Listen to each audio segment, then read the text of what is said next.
So why is President Biden suddenly debating former President Trump? Well, it could be because he's desperate. Joining me now to talk about that and a few other tidbits, the great Newt Gingrich, former House Speaker, Fox News contributor, author of March to the Majority. Newt, welcome back, as always.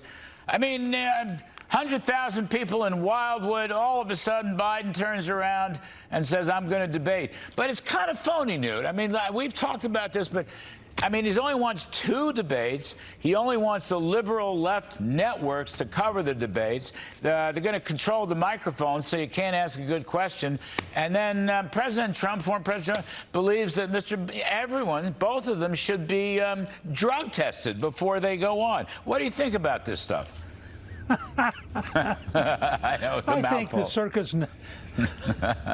No, I think with Donald Trump, the circus never ends. There's always something going on. You know, I mean, first of all, the very idea that you're going to have 3 people from CNN, both the moderator and the 2 questioners, all 3 of whom are bitterly, deeply anti-Trump, plus Joe Biden. So the debate stage is going to be 4-1. Then they want to rigor it by having the mic cut off, I presume, by Mike Wallace, who's clearly anti-Biden, I mean anti-Trump. And then we're supposed to pretend that this is going to be a fair debate. Now, my personal guess is that Trump will win the debate. You know, if I were him, I would have every other answer would be go to the grocery store.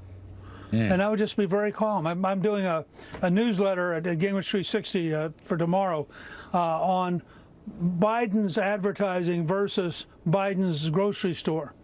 And the fact is, people go, I just had this over dinner last night with 6 friends of ours. Everybody who goes grocery shopping knows that Joe Biden's a failure. And you can't buy enough advertising to offset the next time people go to the grocery store. So I think that Trump will win the debate on facts. He'll win the debate on energy and drive. And it'll be fascinating to watch because it literally is going to be 4-1. I mean, you very seldom give up these kind of odds. I mean, I just think it's interesting and a political miscalculation. But pull out the historian in you again. FDR, Biden thinks he's the new FDR. FDR, remember, and Harry Hopkins, spend and spend, tax and tax, elect and elect. So Biden thinks spend and spend. He's throwing money left and right. He's trying to pour climate-type money into the swing states, et cetera, et cetera, et cetera. But, Newt, I think the people, because of your grocery store and the cost of living issues related to that, I don't think people want spend and spend. I think spend and spend is a loser. Look, we have a project that you're aware of called America's New Majority, and which you can see at americasnewmajorityproject.com. We do polling all the time. It's very clear. The American people believe big government spending is a primary driver of inflation. The American people believe that inflation is the great threat to their economic future. And they have total contempt for the politics of giveaway because they've lived through it all. I mean, when Roosevelt was doing it in the Depression, it was brand new. Well, now we've had 90 years of it. And it actually just further demeans the politicians because it sort of says, you know, you're so stupid, you think I can buy your vote. And more Americans are going, no, I actually think this is disgusting. And as you know, I'm the only speaker to have balanced the budget 4 straight years in your lifetime. I can tell you, people liked having a balanced budget. People liked having lower taxes. People liked having an explosion of entrepreneurial energy creating jobs. They get none of that out of Biden, and that's why he will be a 1-term president. And I think he will do dramatically worse. But one of the things that hit me was if he's already reduced, and you've seen this if you've been grocery shopping, you either pay a whole lot more or you get a lot smaller products. So take cereal. If if Biden is president for 4 more years, you're going to be down to buying, one bowl of cereal at a time because you won't be able to afford any more than that. I mean, it is crazy stuff. You called it big government socialism 3 years ago plus, and you were right, and we all carried that mantra. I got one more thing for you.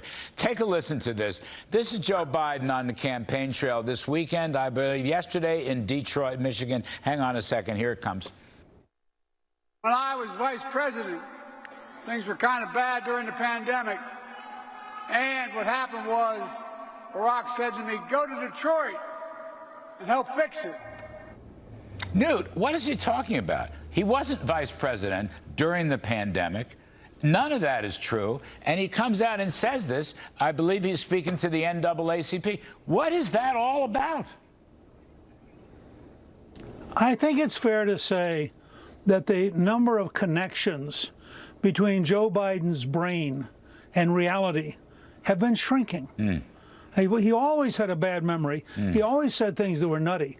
But as he's gotten older, he has less and less memory of whatever's real. And he panders to everybody. And it's just not true. But you also know that he hasn't got a clue what he's talking about. Right. I find, frankly, as a citizen, I find it scary to have a commander-in-chief who is this out of touch with reality, and to know that the backup is Kamala Harris. Yeah, no, I mean, not since Buchanan have we had this greater danger in the White House. I don't mean to cut you off. I'm up against a hard break, but I think you're right. There's a neurological disconnect that's getting worse and worse and worse. I think that's why he should be drug tested before the debate. Newt Gingrich, anyway, big government socialism. Thank you ever so much.